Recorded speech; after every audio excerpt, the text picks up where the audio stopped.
हमारे दर्शकों को नमस्कार। मैं डॉक्टर अभीक देवनाथ हूँ। मैं यहाँ पेस हॉस्पिटल्स हैदराबाद में consultant urologist, endo urologist, andrologist, laparoscopic surgeon और रीनल ट्रांसप्लांट सर्जन हूँ। आज मैं आपको प्रोस्टेट के एनलार्जमेंट के बारे में बताऊंगा। पुरुष के पेशाब के रास्ते में, पेशाब के थैले के नीचे एक ग्रंथि होता है जिसको हम प्रोस्टेट कहते हैं। ये प्रोस्टेट नॉर्मली 18 से 20 सीसी या 20 ml के आसपास इसका साइज होता है। जब ये बड़ा होता है, लगभग मान लीजिए इसका साइज जब 25 से 30 ग्राम का हो जाता है, तब हम इसको बड़ा प्रोस्टेट या प्रोस्टेट ग्रंथि का बड़ा होना कहते हैं। प्रोस्टेट बड़ा होने का सबसे अहम कारण है उम्र। बढ़ते उम्र के साथ प्रोस्टेट बड़ा होता है और हमें पेशाब में तकलीफ देती है। जैसे कि पेशाब में धार कम हो जाता है, पेशाब रुक रुक के होता है। इसके अलावा पेशाब बहुत ही फ्रीक्वेंटली होता है, रात में कई बार पेशाब करने उठना पड़ता है। इसके अलावा कुछ कारण ऐसे हैं, जैसे कि अगर वज़न ज़्यादा है, जिसको हम कहते हैं एब्डोमिनल ओबेसिटी, यानी कि अगर पेट का साइज ज़्यादा है फैट के कारण, तो इसके वजह से भी प्रोस्टेट की सिम्टम्स हो सकती है और प्रोस्टेट ग्लैंड बढ़ सकता है। इसके अलावा फैटी लिवर डिजीज़ अगर है तो उससे भी ऐसा हो सकता है। कुछ हद तक ये फैमिलियल भी होता है, यानी कि जेनेटिक होता है। अगर 50 या 60 साल की उम्र से कम व्यक्ति में प्रोस्टेट के सिम्टम्स आए तो ऐसा कहा जाता है कि 50% ऐसे लोगों में ये जेनेटिक कारण के वजह से होता है। कम उम्र में ऐसा कहा गया है, 60 साल की उम्र से कम अगर हैं तो लगभग 50% पेशेंट में जिनमें प्रोस्टेट बड़ा होता है या जिनमें प्रोस्टेट की सिम्टम्स हैं, वो फैमिलियल कॉजेस के वजह से हैं या फिर वो फैमिलियल जीन्स के वजह से हैं। तो ऐसा जेनेटिक इनहेरिटेंस पैटर्न को हम ऑटोसोमल डोमिनेंट कहते हैं। यानी कि अगर दो जीन में, अगर किसी भी एक जीन में ये फैमिलियल जीन है तो फिर प्रोस्टेट बड़े होने के चांसेस हैं और सिम्टम होने के चांसेस हैं। कम उम्र यानी कि 60 साल से कम। 60 साल से अगर अधिक हैं तो नॉर्मली प्रोस्टेट बड़ा उम्र के चलते होता है और फैमिलियल होने के चांसेस कम हो जाते हैं। प्रोस्टेट अगर बड़ा होता है तो वो पेशाब के रास्ते में रुकावट पैदा कर सकता है, जिसके वजह से पेशाब रुक रुक के हो सकता है, पेशाब का धार कमज़ोर हो सकता है और पैरों के नज़दीक पेशाब गिर सकता है। इसके अलावा स्टोरेज सिम्टम्स, यानी कि पेशाब बहुत फ्रीक्वेंटली हो सकता है, अर्जेंसी हो सकती है, यानी कि पेशाब लगते ही बाथरूम जाने की तलब लगती है और हम पेशाब को रोक नहीं पाते हैं। इसके अलावा रात में कई बार पेशाब जाने का आवश्यकता होता है। पेशाब करने के बाद भी ऐसे कुछ सिम्टम्स हैं जो प्रोस्टेट बड़े होने से हो सकते हैं, जैसे कि पेशाब खत्म करने के बाद जो बूंद बूंद पेशाब गिरता है, जिसको पोस्ट वॉइड ड्रिबलिंग कहते हैं, ये हो सकता है। या फिर इनकम्प्लीट वॉइडिंग, यानी कि पेशाब तो खत्म हो गया लेकिन ऐसा महसूस होता है कि थैले में पेशाब बहुत रह गया है जो बाहर नहीं निकल रहा है, ऐसा भी महसूस हो सकता है। मेन ये है कि प्रोस्टेट के बड़े होने से हमारी लाइफस्टाइल इफेक्ट होती है, क्योंकि बार बार पेशाब में जाना पड़ता है और पेशाब का धार कमज़ोर होता है और पेशाब के लीकेज के वजह से कपड़ा गीला होता है। इससे काफ़ी हद तक क्वालिटी ऑफ लाइफ इफेक्ट होता है। इसके अलावा पेशाब में बार बार रुकावट पैदा होने के वजह से पेशाब के रास्ते में इन्फेक्शन हो सकता है, पेशाब के रास्ते में स्टोन बन सकता है, पेशाब से खून निकल सकता है और रुकावट अगर बहुत ज़्यादा है तो वो किडनी को भी इफेक्ट कर सकता है। किडनी में रुकावट पैदा करके किडनी फेल भी कर सकता है। सबसे ज़रूरी तो ये है कि जैसे ही आपको पेशाब के रिलेटेड सिम्टम्स आएँ तो आप अपने नज़दीकी यूरोलॉजिस्ट के पास जाएं। एक यूरोलॉजिस्ट आपको आपके पेशाब के डिटेल्स लेंगे, उनके सिम्टम्स को समझेंगे और एग्जामिन करेंगे। एग्जामिनेशन में वो आपके प्रोस्टेट में देखेंगे अपनी उंगली से, पैखाने के रास्ते से वो अपनी उंगली से आपके प्रोस्टेट को फील करेंगे और देखेंगे कि वो कितना बड़ा है। अल्ट्रासाउंड से भी प्रोस्टेट के एनलार्जमेंट को हम डायग्नोस कर सकते हैं और ग्लैंड के साइज को हम नाप सकते हैं। और अगर प्रोस्टेट ग्लैंड के अंदर या प्रोस्टेट ग्रंथि के अंदर कहीं कैंसर होने की खतरा अगर है, तो हम MRI करके भी उसको देख सकते हैं।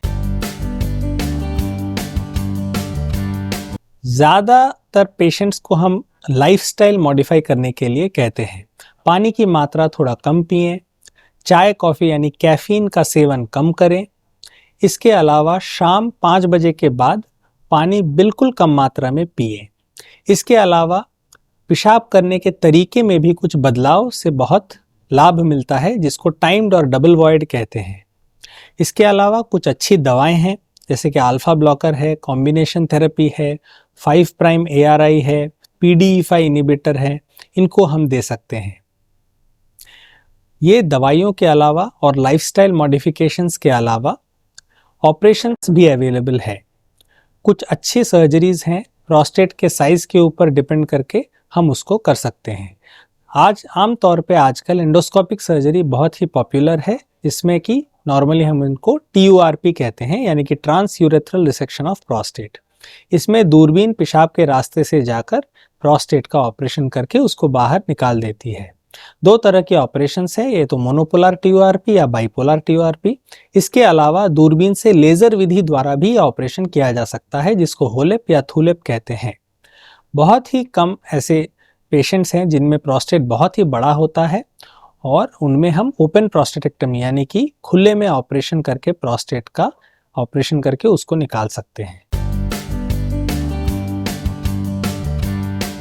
ऐसा कहना तो मुश्किल है कि सबसे बेहतरीन सर्जरी क्या है, वो डिपेंड करता है पेशेंट कैरेक्टरिस्टिक्स के ऊपर और उनके ग्लैंड कैरेक्टरिस्टिक्स के ऊपर।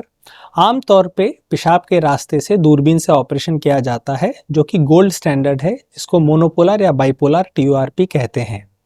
अगर किसी मरीज में ग्लैंड साइज बहुत बड़ा है और वो बहुत वैस्कुलर है, या फिर मरीज अगर कोई खून पतले करने की दवा लेते हैं, तो ऐसे में ब्लीडिंग रिस्क ज़्यादा होता है और इनमें हम लेज़र विधि द्वारा ऑपरेशन भी कर सकते हैं, जो कि प्रेफर्ड है, इसको हम होलेप या थूलेप कहते हैं। और अगर बहुत ही बड़ा ग्लैंड है और अगर दूरबीन से ऑपरेशन करना मुश्किल है, तो खुले में भी ऑपरेशन किया जा सकता है। ये एक एज रिलेटेड फिनोमिनन है। बढ़ते उम्र के साथ प्रोस्टेट बड़ा होता ही है। इसको रोकना तो बहुत मुश्किल है, लेकिन कुछ लाइफस्टाइल मॉडिफिकेशंस है जो मैंने कहा, जिससे हम इनके सिम्टम्स को कंट्रोल में रख सकते हैं। जैसे पानी का सेवन कम करें, जैसे कि चाय कॉफ़ी का सेवन कम करें, और शाम के 5 बजे के बाद पानी और भी ज़्यादा कम पिएं और टाइम्ड और डबल वॉइड करें। इसके अलावा मोटापा, अगर हम मोटापे से बचते हैं या मोटापा अगर हम कम करते हैं, तो फिर प्रोस्टेट ग्रंथि बड़े होने की संभावना शायद थोड़ी सी कम होती है। मेन एडवाइस तो ये है कि हम पानी का सेवन कम करें। इसके अलावा जो इरिटेंट्स हैं, यानी कि जैसे कैफीन, चाय या कॉफ़ी हम कम पिएं, मदिरा पान हम कम करें। इसके अलावा खाने में भी हम स्पाइसी फूड को अगर हम कम लें, तो पेशाब के रास्ते इरिटेशन कम होगा, क्योंकि खाने में जब कैप्सिसिन ज़्यादा होता है तो वो पेशाब के रास्ते में इरिटेशन ज़्यादा पैदा करता है। और अगर चाय कॉफ़ी में भी जो कैफ़ीन होता है, ये कैफ़ीन से पेशाब के रास्ते में इरिटेशन होता है और जिससे हमें पेशाब जल्दी जल्दी आता है और जल्दी से जाना पड़ता है। तो ये जो स्टोरेज सिम्टम्स हैं, ये अगर हम चाय कॉफ़ी की मात्रा कम करें तो कम हो सकती है। इसके अलावा हम एक बैलेंस डाइट खाएं, तला हुआ फूड या ऑयली फूड हम कम खाएं, तो मोटापे से भी हम बच सकते हैं। और मोटापा अगर कम होगा तो ऐसा माना जाता है कि प्रोस्टेट एनलार्जमेंट और उनके सिम्टम्स भी कम होने की संभावना है। ज़्यादातर लोगों में ऐसा नहीं है और दवाओं से और लाइफस्टाइल मॉडिफिकेशन से प्लस माइनस अगर सर्जरी का ज़रूरत पड़े तो उससे ये आराम से कंट्रोल कर सकते हैं। लेकिन कुछ लोगों में ये बार बार पेशाब में इन्फेक्शन पैदा कर सकता है, स्टोन बना सकता है, या फिर दोनों तरफ किडनी में रुकावट पैदा करके किडनी का फंक्शन कम कर सकता है, या फिर किडनी का फेलियर भी कर सकता है। ऐसा कहना मुश्किल है। ज्यादातर केसेस में जो प्रोस्टेट ग्रंथि बड़ी होती है इसमें कैंसर नहीं होता है। ये इसीलिए इसको BPH कहते हैं, यानी कि बेनाइन हाइपरप्लेसिया ऑफ प्रोस्टेट या बेनाइन प्रोस्टेटिक हाइपरप्लेसिया, या फिर BPE बोलते हैं, या फिर जस्ट बेनाइन प्रोस्टेटिक एनलार्जमेंट। और इसके वजह से जो पेशाब में रुकावट आती है इसको बेनाइन प्रोस्टेटिक ऑब्स्ट्रक्शन कहते हैं। पर जब प्रोस्टेट ग्लैंड बड़ा होता है तो उसके किसी हिस्से में, किसी कोने वाले हिस्से में कैंसर पाया जा सकता है। पर ज़्यादातर प्रोस्टेट कैंसर, मैं आपको बता दूं दर्शकों, ये हमें कोई खतरा नहीं देता है, जीवन में कोई नुकसान पैदा नहीं करता है। ये वहीं के वहीं प्रोस्टेट में कोने में ही रह जाता है। बहुत ही कम लोगों में, जिसमें जब डॉक्टर एग्जामिन करते हैं, प्रोस्टेट को छू कर देखते हैं कि वो बहुत हार्ड है, या फिर अगर पेशाब में ब्लड निकलता है, यूरिन में अगर ब्लीडिंग ज़्यादा होती है, या फिर रीसेंट वर्सनिंग ऑफ लट्स अगर होता है, या फिर हड्डियों में दर्द शुरू हो जाता है, या फिर अगर PSA खून का एक टेस्ट है जिसको अगर हम करके देखते हैं कि वो बहुत ज़्यादा है, तो ऐसे में कहा जाता है कि कैंसर से हमें खतरा हो सकता है या कैंसर फैला हुआ हो सकता है। तो ऐसे में हम कैंसर के बारे में सोचते हैं और प्रोस्टेट कैंसर को डायग्नोज करके उसको ट्रीट करते हैं। पर नॉर्मली जब प्रोस्टेट बड़ा होता है और सिम्टम्स करता है, पेशाब में रुकावट करता है, तो ऐसे में हम तुरंत से प्रोस्टेट कैंसर के बारे में नहीं सोचते या उसके बारे में, उसके डायग्नोसिस को चेज नहीं करते हैं। बिल्कुल, इसका इलाज है। इसके सिम्टम्स को रोकने के लिए लाइफस्टाइल मॉडिफिकेशंस और दवाइयाँ अवेलेबल हैं, और अगर इनसे कंट्रोल ना हुआ तो सर्जरी भी अवेलेबल है। सर्जरी में हम पेशाब के रास्ते से यूजुअली कैमरा से प्रोस्टेट का ऑपरेशन करते हैं, जिसको TURP ऑपरेशन कहते हैं। ये ऑपरेशन लेजर से भी हो सकता है। जी बिल्कुल, प्रोस्टेट एनलार्जमेंट के साथ देखा गया है कि इरेक्टाइल डिस्फंक्शन या इजैकुलेटरी डिस्फंक्शन में क्लोज रिलेशनशिप है। डायरेक्ट कॉज इफेक्ट रिलेशनशिप का तो पता नहीं, लेकिन ये दोनों ही एज रिलेटेड फिनोमेनन है।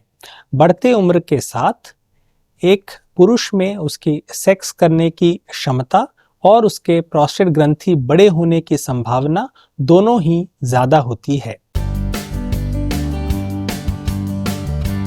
डायरेक्टली तो नहीं, लेकिन सेक्स करने की क्षमता बढ़ते हुए प्रोस्टेट के साथ कम होती है।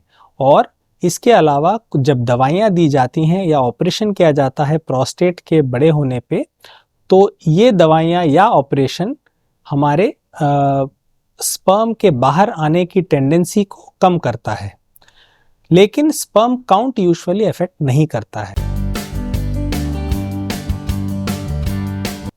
डायरेक्टली तो नहीं, यूजुअली प्रोस्टेट ग्रंथि के बड़े होने से पेशाब के रोक पाने की क्षमता में या पेशाब के फ्लो में अंतर पड़ता है, लेकिन अगर बार बार पेशाब में इन्फेक्शन हुआ तो फिर पेशाब में जलन भी पैदा कर सकता है। जी, हो सकता है। Usually direct cause relation effect तो नहीं है, लेकिन ये दोनों ही समस्याएं, पुरुषत्व की समस्या और पेशाब के प्रोस्टेट ग्रंथि के बड़े होने की समस्या एज रिलेटेड फिनोमेनन है, और ये दोनों साथ ही साथ बढ़ते हुए उम्र के साथ पाए जाते हैं पुरुषों में। हाँ, किडनी का फंक्शन कम हो सकता है अगर दोनों तरफ की किडनी में प्रोस्टेट बड़े होने के वजह से रुकावट पैदा हो, तो दोनों तरफ की किडनी स्वेल हो जाती है, जिसको हम हाइड्रोनेफ्रोसिस कहते हैं, और इस बढ़ते हुए सूजन के साथ क्रिएटिनिन बढ़ सकता है और किडनी फेल हो सकता है। ऐसा डायरेक्टली तो है नहीं, जबकि प्रोस्टेट ग्लैंड हमारे पैखाने के रास्ते के ठीक आगे होता है, लेकिन फिर भी ये यूजुअली बड़ा होकर पैखाने के रास्ते में कोई रुकावट नहीं डालता है, क्योंकि प्रोस्टेट जब बड़ा होता है तो वो पेशाब के रास्ते में ही रुकावट डालता है। लेकिन बढ़ते हुए उम्र के साथ और क्योंकि आजकल डायबिटीज़ ज़्यादा मात्रा में लोगों में पाया जाता है, इसीलिए ऑटोनोमिक न्यूरोपैथी हो सकती है, जिसके वजह से साथ ही साथ पेशाब के सिम्टम्स के साथ पुरुष में कॉन्स्टिपेशन की दिक्कत भी हो सकती है, जिसके वजह से पैखाना ना होने की समस्या और प्रोस्टेट रिलेटेड जो पेशाब की समस्या है ये साथ में लोगों में पाई जाती है। पर डायरेक्टली ऐसा नहीं है कि बढ़ते हुए प्रोस्टेट के वजह से पैखाने के रास्ते में कोई रुकावट पैदा हो, ऐसा नहीं है।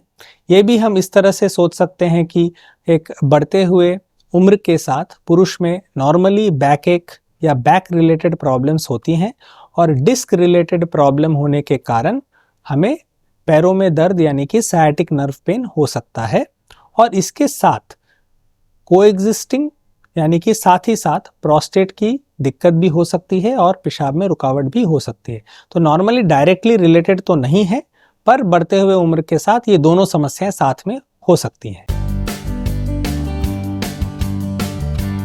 इसके लिए भी हमारे पास डायरेक्ट एविडेंस तो है नहीं, पर ऐसा देखा गया है कि हम जब प्रोस्टेट का ऑपरेशन करते हैं तो जब इनकी बायोप्सी आती है तो काफ़ी बायोप्सी में प्रोस्टेट में सूजन दिखाया जाता है। तो ये प्रोस्टेट में सूजन मोस्ट लाइकली छोटे छोटे या बार बार इन्फेक्शन होने के वजह से होती है। तो ऐसा कहा जा सकता है कि बार बार पेशाब में इन्फेक्शन होने के कारण प्रोस्टेट में बड़प्पन आ सकती है और पेशाब में रुकावट या पेशाब में सिम्टम्स हो सकती है। नहीं, अपने आप से तो छोटा नहीं हो सकता, लेकिन कुछ दवाइयां हैं जो इसका साइज में इसको कम कर सकती हैं। दो बड़े स्टडीज़ हैं, एक है प्लस स्टडी और एक है एमटॉप स्टडी, 1998 और 2003। दोनों ही New England Journal of Medicine में पब्लिश्ड हैं। इन दोनों में देखा गया है कि लगभग 4 साल या उससे ऊपर तक अगर हम 5' ARI यानी कि फिनास्टेराइड या डूटास्टेराइड ऐसे मेडिसिन अगर हम देते हैं तो प्रोस्टेट की साइज़ छोटी हो सकती है, लगभग 18 से 20% तक इसका साइज़ कम हो सकता है।